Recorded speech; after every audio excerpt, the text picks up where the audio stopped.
People from around the world flock to the Gem State and other western states to see its natural beauty.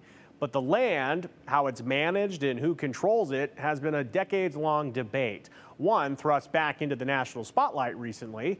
The story behind the massive federal footprint in the West dates back centuries to westward expansion, failed homesteads, and a patchwork of land deals that created the complex system we live in today. Over the past few months, KTVB, we have spoken with elected officials, historians, business owners, and conservation groups to get a better understanding about our public lands and how they came to be the way they are, and why many are fighting to keep them in public hands. We'll be sharing those stories with you all week here on the 208. We'll start with Morgan Romero, Battleground, Idaho's land wars. When you picture the American West, you probably imagine wild, wide open spaces, right? Well, here's something that might surprise you.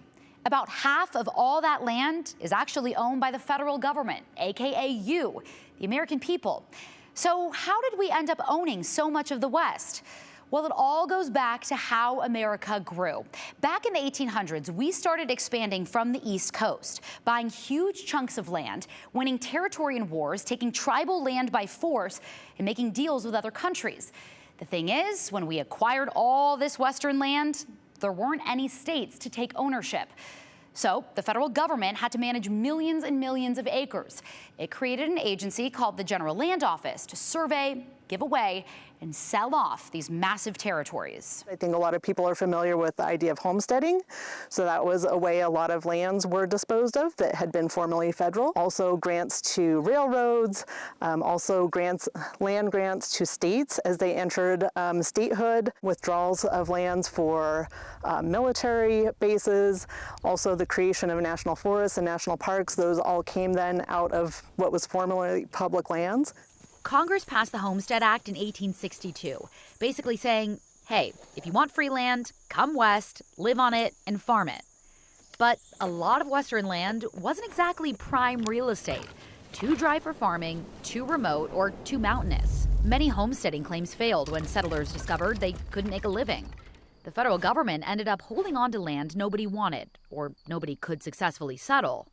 By the 1930s, homesteading was essentially over. I think there's three reasons. One is the practical matter of the lands that are left by the beginning of the 20th century are regarded as marginal lands, not suitable for farming.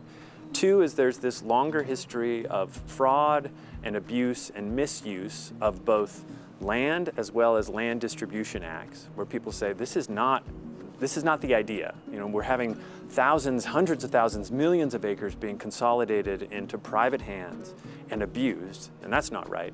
And then third, by the end of the 19th century and the beginning of the 20th century, you have this growing movement for conservation, which calls for protecting these lands for the interests of the American people. And the federal government became responsible for doing that on behalf of Americans. It's set aside as land managed by the federal government for a variety of different purposes, including forest management, rangeland management. Franklin Roosevelt, does a temporary withdrawal of the public lands from further distribution and sale, and that is more or less finalized in 1976 with the Federal Land Policy Management Act. And that really set the stage for what BLM's mission is, and that included deciding at that point to largely stop the disposal of public lands and retain the remaining lands in federal ownership, and to manage those lands for multiple use, for the use of people today as well as into the future. And what does multiple use mean exactly? Well, multiple use includes using public lands for their natural resource values, for wildlife habitat, plant habitat, cultural resources, as well as uses like livestock grazing, forestry, recreation, transmission lines for energy, mineral development. The Bureau of Land Management was born out of the old General Land Office and the U.S. Grazing Service. Today, the BLM and the Forest Service manage most of the federal land in the West. And here in Idaho, the federal footprint is especially large, with nearly 2/3 of the state owned and managed by the feds. Idaho ranks 4th nationally for land owned by the federal government. While the BLM mostly oversees rangeland, sagebrush steppe, and desert canyons in Idaho, the Forest Service manages mountain forests, alpine peaks, and wilderness areas.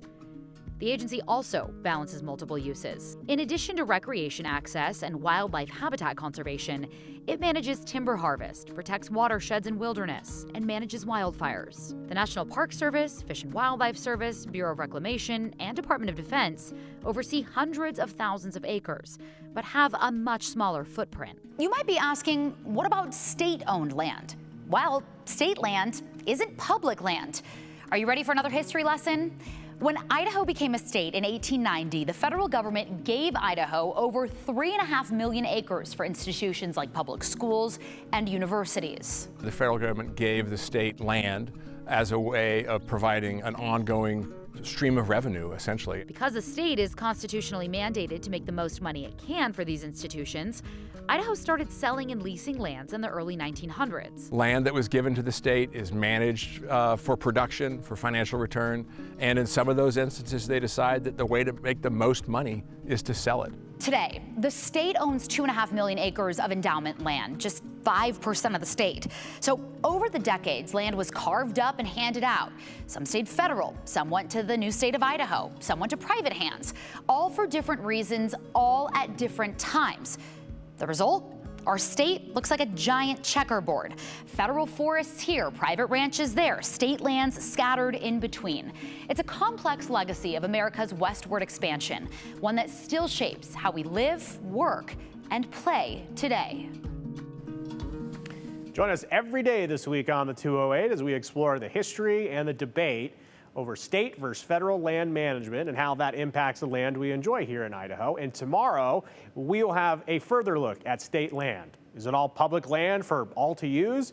Not so fast. As you heard Morgan say, it's a parcel with a purpose.